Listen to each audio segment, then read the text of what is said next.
King Lear is a play that depicts the gradual descent of the king into madness after he disposes his kingdom, giving bequests to two of his three daughters based on flattery. And the second plot of the play consists of Gloucester and his sons, Edmund and Edgar. Edmund forges a letter stating that Edgar is planning to betray his father, and Gloucester foolishly believes this forged letter, bringing tragic consequences for all characters involved. And there is this concept of blindness and sight. So these are the two concepts, that is, you can call them binaries of sight and blindness. The prospect of sight and blindness bears relevance towards the play due to the way in which the binary pair is a constant factor within the play. For instance, this is emphasized by the way in which Gloucester loses his sight and Lear, though he doesn't lose his eyesight, he is blinded by flattery. So when you look into the life of Gloucester, after he loses his eyesight, after his eyes are removed, he consequently begins to gain more insight.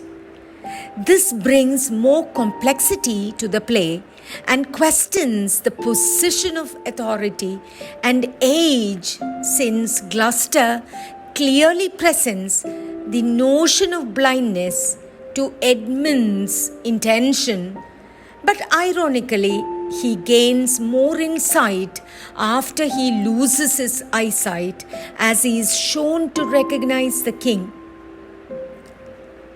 Consequently, this brings irony, insight, and complexity to the play, therefore highlighting the significance of blindness and sight.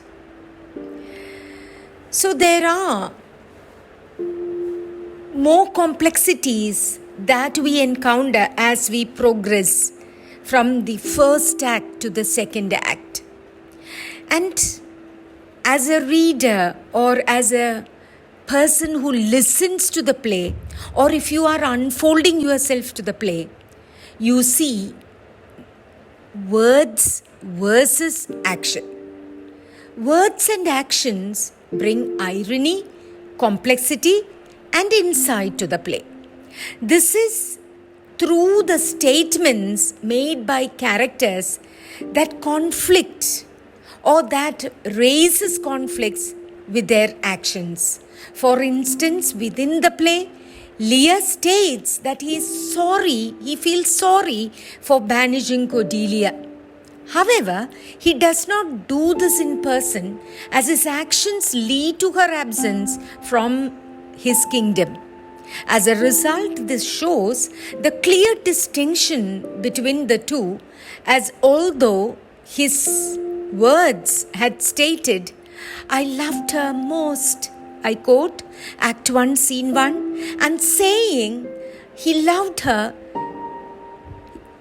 he allowed his vanity to position her than the much cherished family values, and that resulted in consequently banishing her. Furthermore, Lear asks, "Who is it who can tell me who I am?" And I unquote, as it was clear he thought he was a king. However, his actions to divide the kingdom contradicts this, as he resulted in being a king with a meaningless title, as his actions got rid of the power and authority he had as a king in Act 1, Scene 1. And consequently, this highlights the irony, insight, and adds complexity to the play, therefore highlighting the significance of blindness and sight.